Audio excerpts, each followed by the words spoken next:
Report. Yan o ang ayaw na ayaw ni Chief PNP, Police General Romel Francisco Marbil.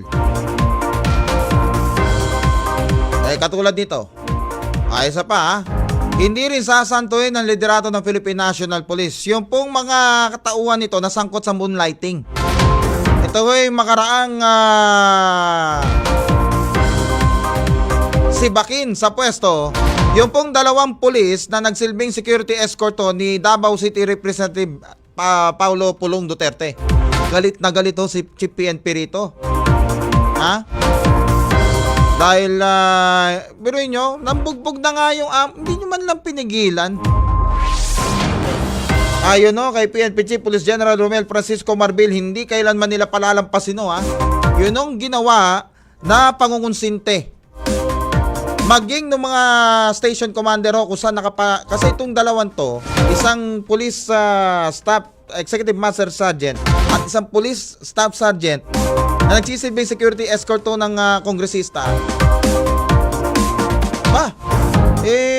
Antimano. Nakita na yung pagbubugbog, hindi pa pinigilan.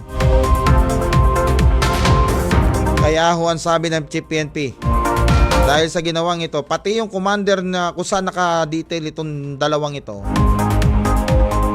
sibak din. Sibakin din.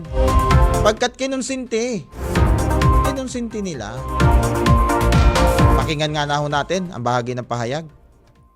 Sabi ko nga, maliban kayo sa mga madi-discharge po yung dalawang police namin for moonlighting, kasama po yung commander sila.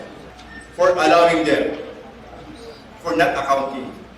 Nasubukan na po namin sa Safyan last time, yung may dalawang nag-moonlighting. Dalawa po ng moonlighting ang na-discharge 11. So yung dalawa na yon na nag-moonlighting sa Davao, expect po yung mga commander sila will be discharged. The same way that happened to SAF, we will file dishonesty. Once we file dishonesty, that's perpetual disqualification from any government rules. Iniimbestigahan na rin ng Armed Forces of the Philippines. Yung pong dalawa rin, nakasama nitong dalawang pulis na ito, na miyembro naman ng Philippine Air Force. Kinupirma nila na binigyan ng security detail galing sa kanila itong si Congressman Duterte dahil na rin sa mga alituntunin ng COMELEC may kaugnayan sa eleksyon. Gayunpaman, nakikipag-ugnayan sila sa PNP para sa ikalulutas ng investigasyon sa kaso. Mark in, Mark out.